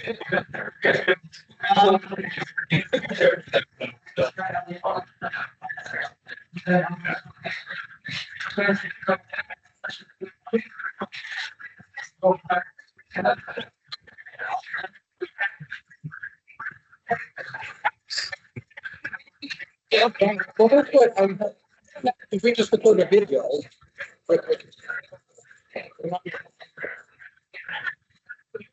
Yeah, very good. Yeah. So.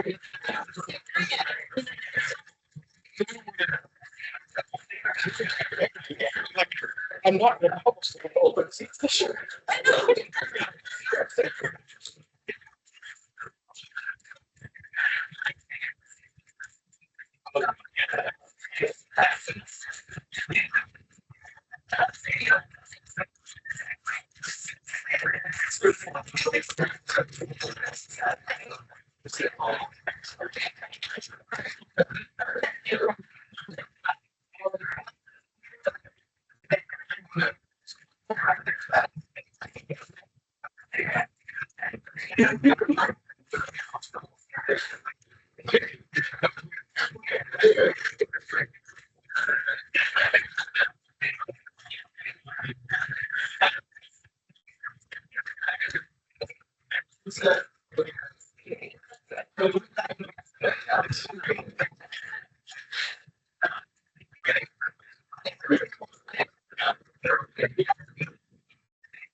They take a person.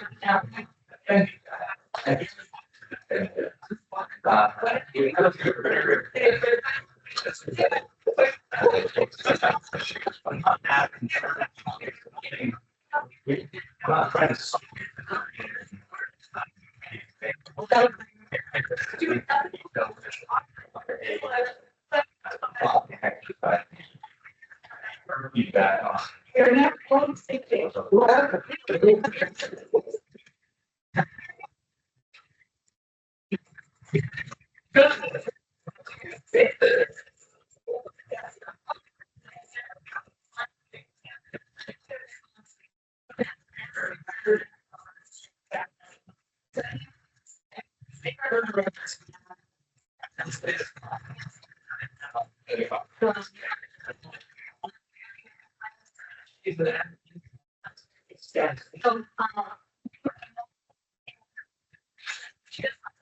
What's happening?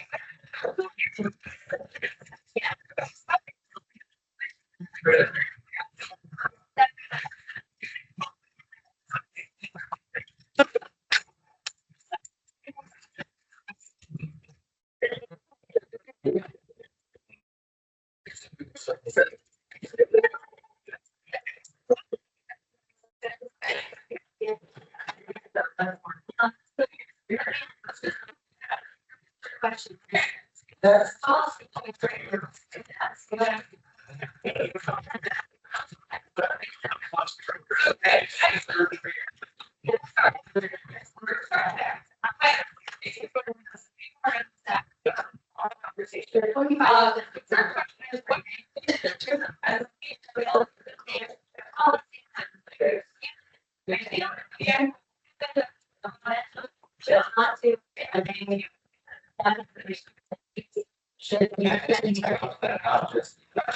There's a lot of everybody looking up, so yeah, but I'm pretty very.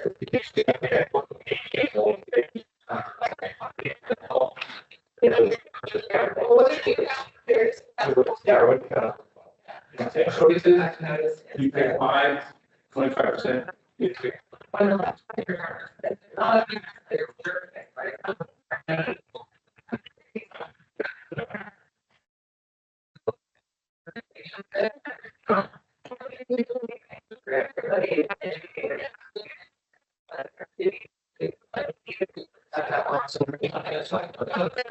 So.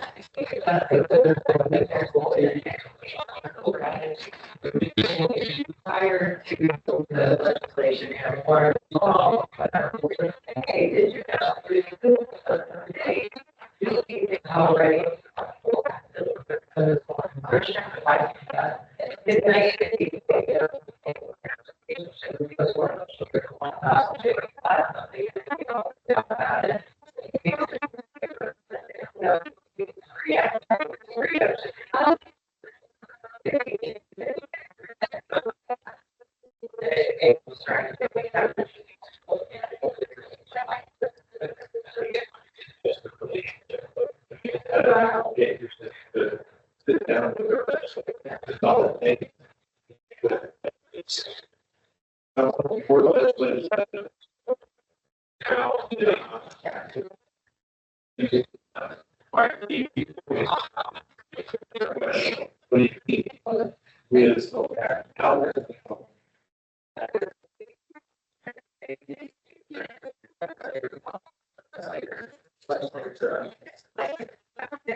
I think like that's my word.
Oh, I okay. So what's what you're saying?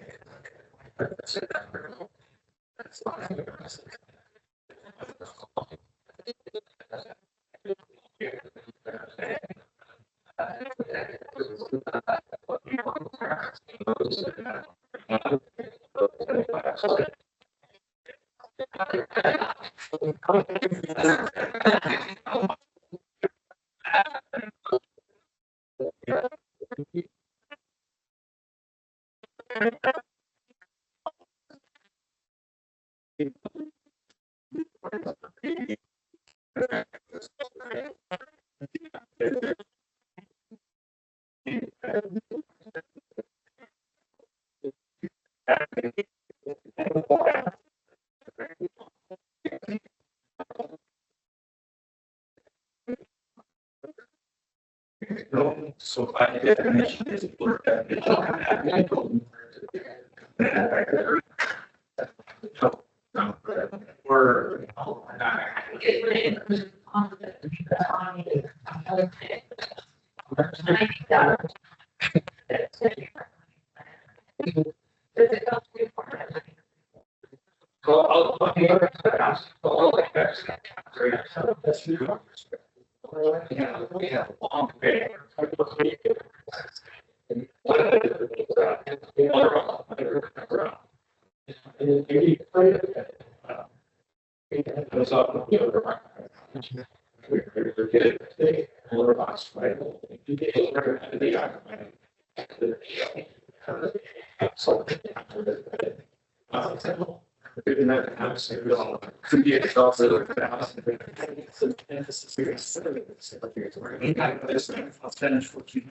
see what you got. It has to be over. One or the other. That's.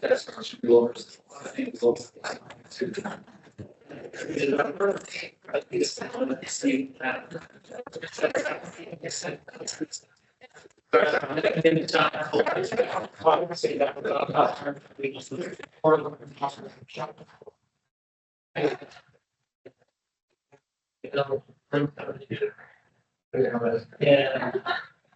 Yeah,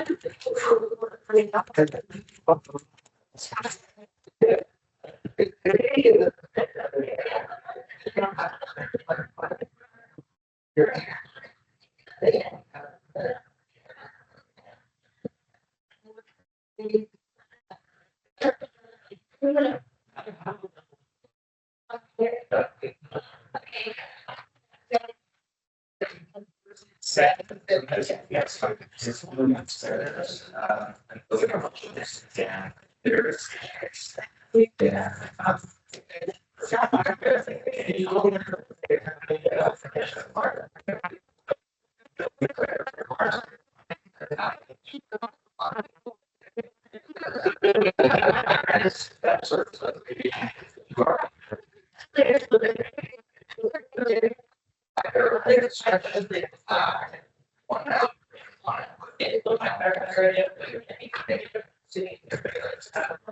To our.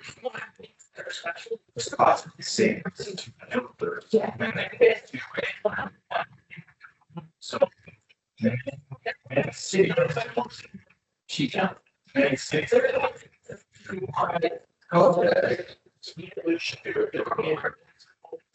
There's some discretion in the bill, so there's a. That discretion be there, so when we get. It's not your area. We're building a hospital, it's not a 1 hour, 1 hour fire. But all the other cities around the city allow it, and many other cities that I already allow it. Are they then that city? That's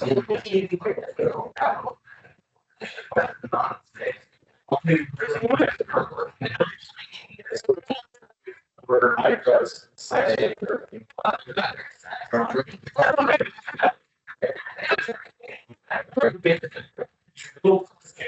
Many other cities are some cities.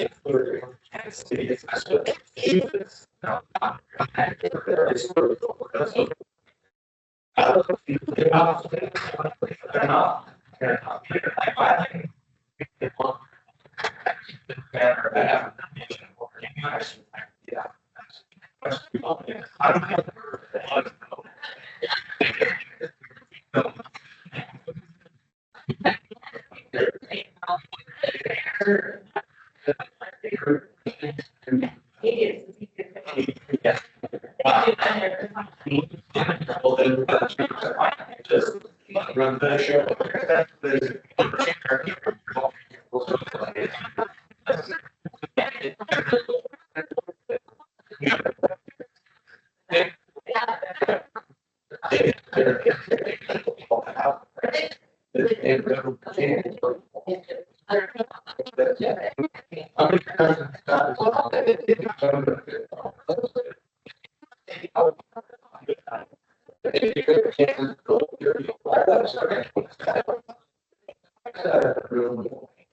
Yeah.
And I don't have to do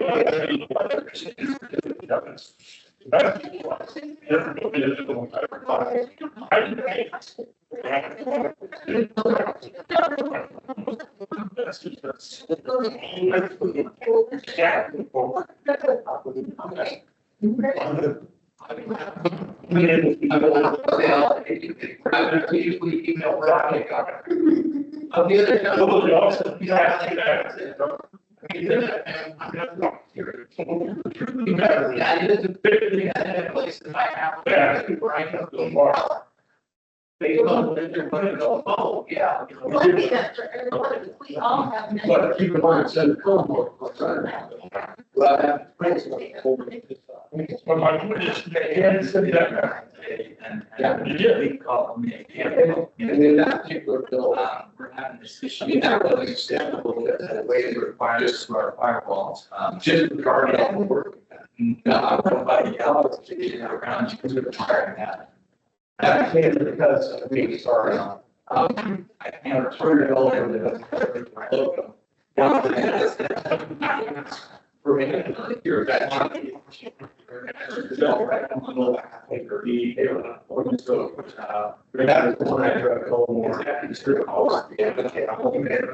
And so out of that came. I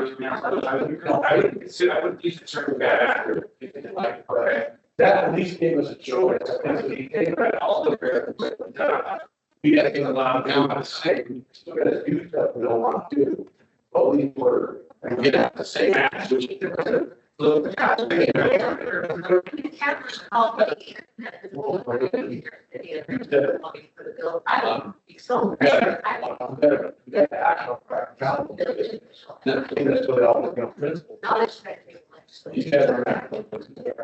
bill comes down and says. All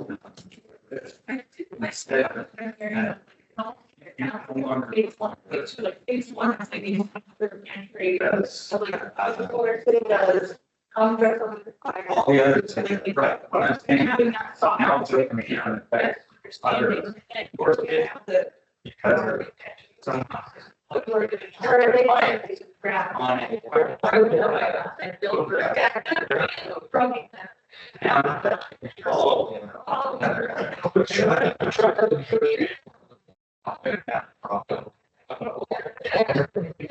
So, yeah.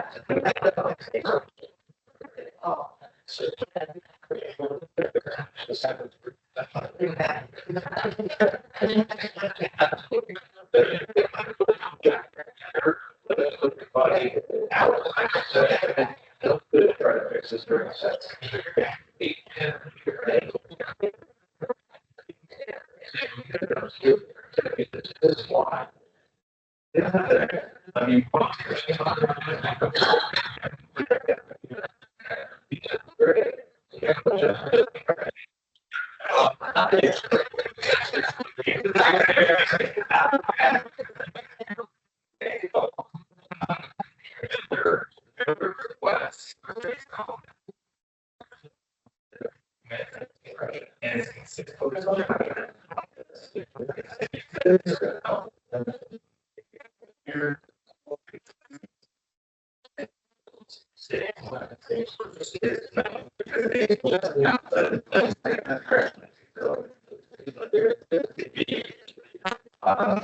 no,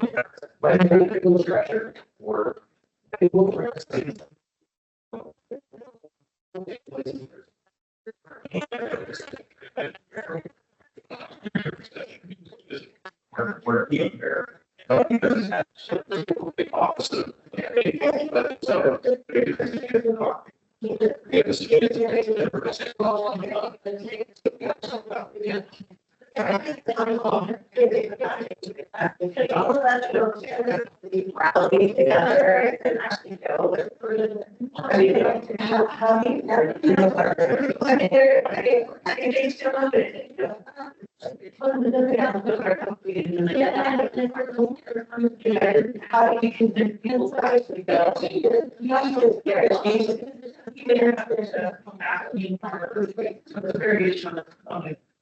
School gym. I'm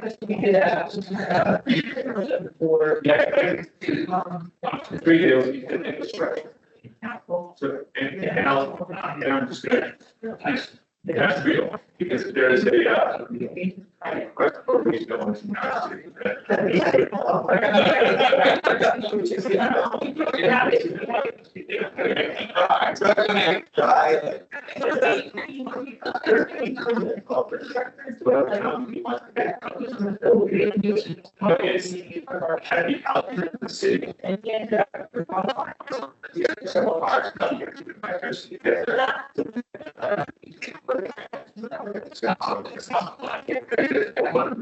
That's gonna be only high infrastructure costs. We have. Well, how in the area? There's that. That was the way.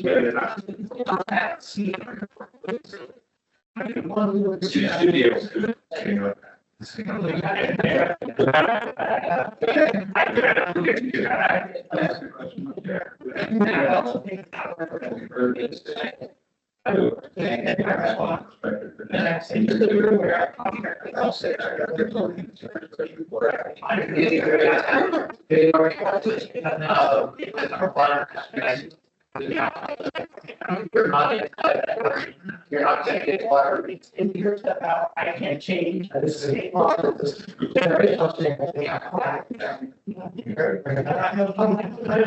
just thinking, I'm looking at things that fit in the city department.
It needs to be, so one of the, and we have no potential to do. So we bank on that, look at this. There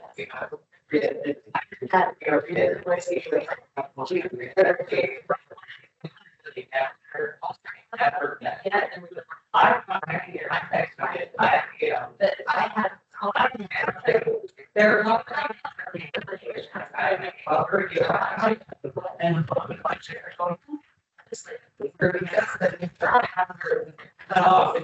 all the way. Like, in our district, yeah, it is better for you to keep away. Good. Very good.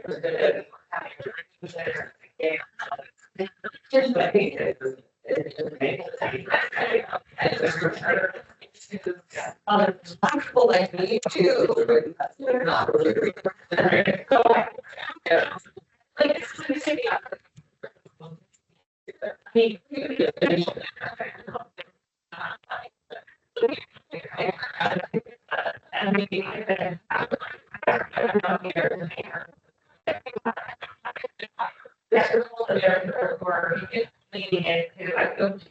Like a shortage of water.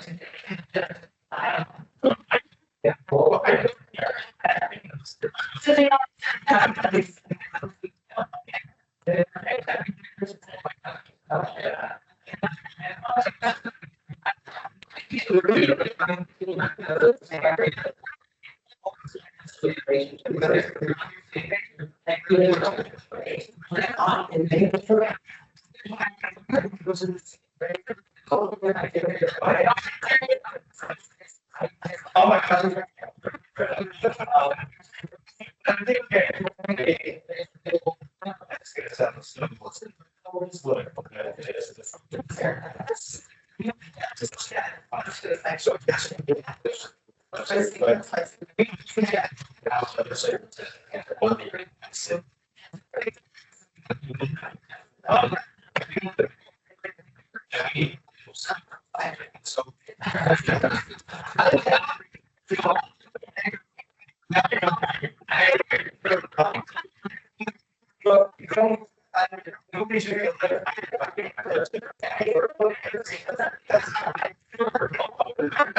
We get, and we know that, and we like,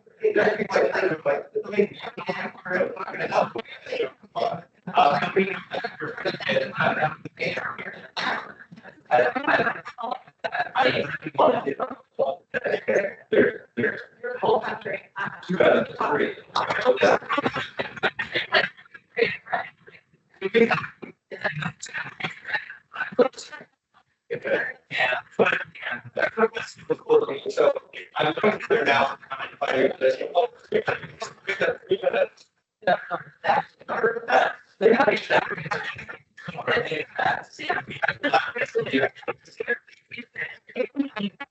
Yeah.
There's some things where you I have other side.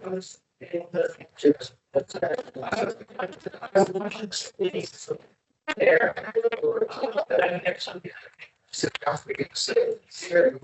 They just. Our signature. That's nice. Just go on. God forbid.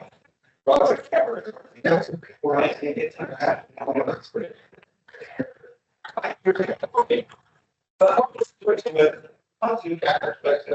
Like we were like, I was there.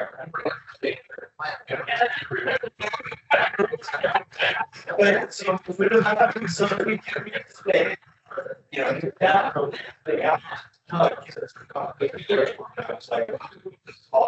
In fact, all goes back and that's it. Hashtag grab and follow the maybe so well, you say, oh, grab. It's really interesting. Has to happen. It's okay.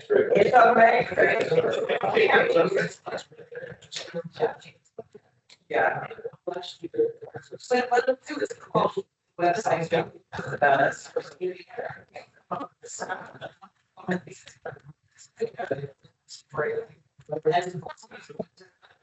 So that's why a lot of states and now states are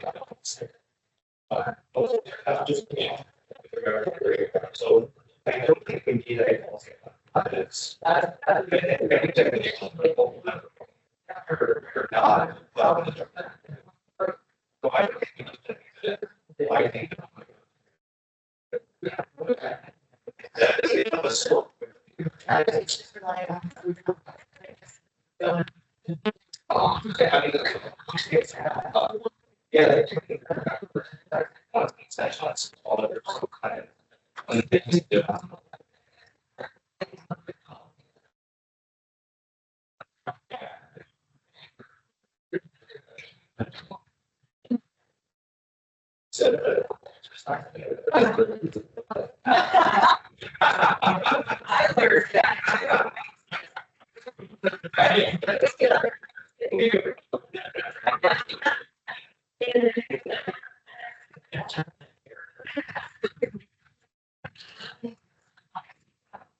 Dave and that, eventually they stop out. We already know the mayor won't sign this resolution, but there's a council meeting. I've signed it. Then you go be you, but I need.